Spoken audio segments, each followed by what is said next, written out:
Setahun tak masuk kerja, saudara, seorang anggota Polri berpangkat Aibda yang berdinas di Satuan Samapta Polresta Bengkulu dipecat.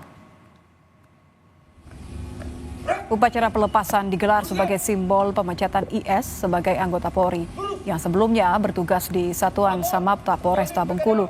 Keputusan PTDH terhadap IS didasari hasil sidang kode etik yang menyatakan IS tak lagi memenuhi syarat sebagai anggota Polri. IS yang sebelumnya berpangkat Aibda terbukti melakukan pelanggaran karena tak menjalankan tugas selama 1 tahun.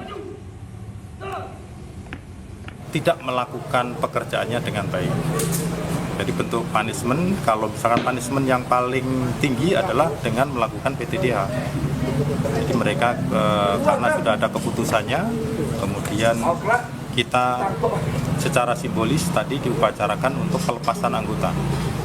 Karena mereka sudah tidak masuk kerja hampir 1 tahun, kemudian kita sidangkan, kemudian turun keputusan PTDH dari Bapak Kapolda, kita upacarkan. Terkait anggota Polri yang di PTDH karena tak masuk kerja selama 1 tahun, kita akan bahas bersama Komisioner Kompolnas Yusuf Warshim. Selamat malam Pak Yusuf. Selamat malam. Pak Yusuf, tolong bantu logika berpikir kami ini, karena bertanya-tanya 1 tahun kemudian baru dipecat. Kompolnas melihat ini sebenarnya apa yang terjadi? Ya, ini sebenarnya pertama upacara seremonial simbolis pelaksanaan pemberhentian tidak dengan hormat. Itu ada tradisi seperti itu memang di kepolisian.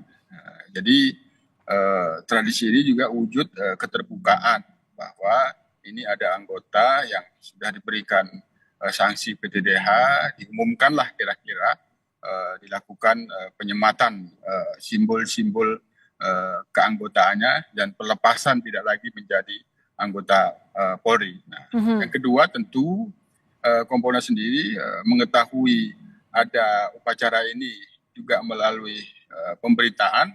Artinya ini kasus pemberhentian tidak terhormatnya itu karena tidak masuk hampir 1 tahun, maka tentu kami akan mendapatkan klarifikasi dulu kapan diketahuinya pelanggaran ini, kapan prosesnya.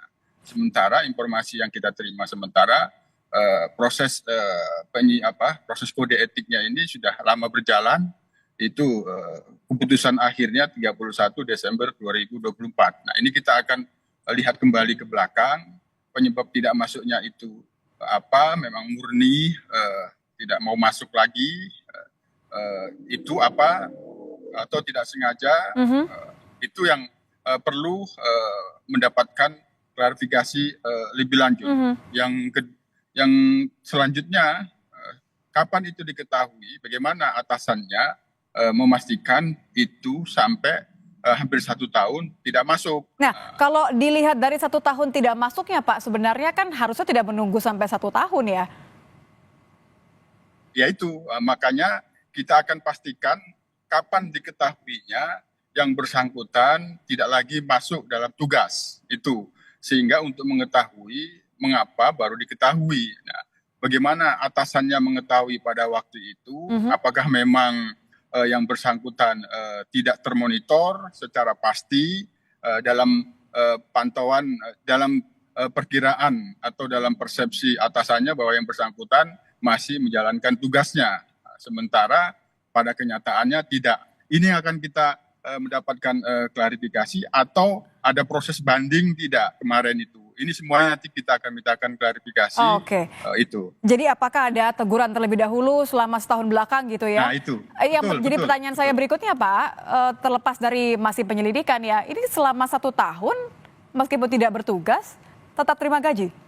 Nah itu yang akan kita lihat. Kalau sama sekali tidak diketahui sebelum ada keputusan seperti ini, ya diduga itu masih berjalan selama itu tidak diketahui bahwa yang bersangkutan tidak masuk. Tapi akan kita lihat apakah ada SP1, SP2 yang kemudian akhirnya diproses dalam sidang kode etik. Ini yang akan kita lakukan klarifikasi, dan ini masih kita tunggu karena pemberitaannya kan ramainya baru sore ini. Dan baru sampai di telinga Kompolnas ya. Kalau normalnya sebenarnya berapa jangka waktu sebelum seseorang ini kemudian dipanggil karena dianggap melanggar kode etik? Ya kalau berdasarkan aturan disiplin di Polri itu 30 hari berturut-turut bersih, 30 hari tidak masuk.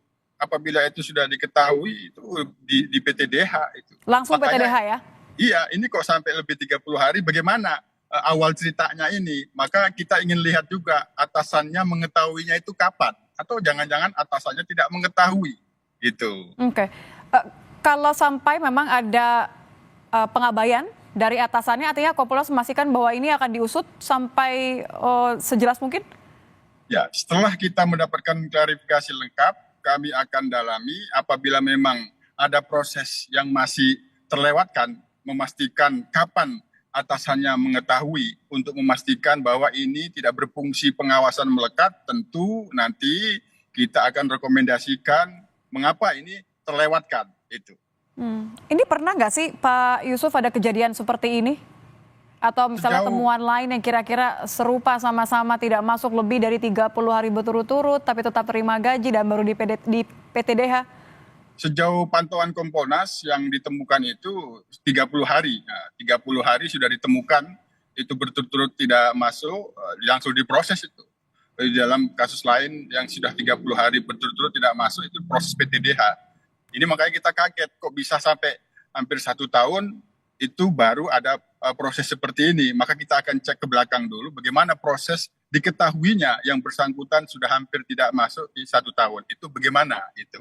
Tolong ingatkan kami Pak, jadi kalau sebelum PTDH ini kan harusnya ada teguran, ada sanksi, boleh dijelaskan tahapan itu sebenarnya seperti apa untuk mitigasi supaya tidak terjadi lagi? Ya biasanya kan kalau itu tidak masuknya tidak berturut-turut gitu, apakah seperti itu? Misalnya ada 7 hari, 10 hari mangkir, sehingga 10 hari, 7 hari mangkir itu dihitung bisa berkali-kali, apakah seperti itu biasanya langsung diberikan teguran, itu biasanya langsung teguran. Tadi rumusnya 30 hari ditemukan fakta yang bersangkutan berturut-turut tidak masuk dalam fakta-fakta kasus di oknum lain itu langsung diberhentikan, itu diproses, itu di PTDH itu. Oke. Terima kasih Pak Yusuf Warshim, Komisioner Kompolnas sudah bergabung bersama kami di Kompas Malam. Selamat malam Pak. Selamat malam, terima kasih.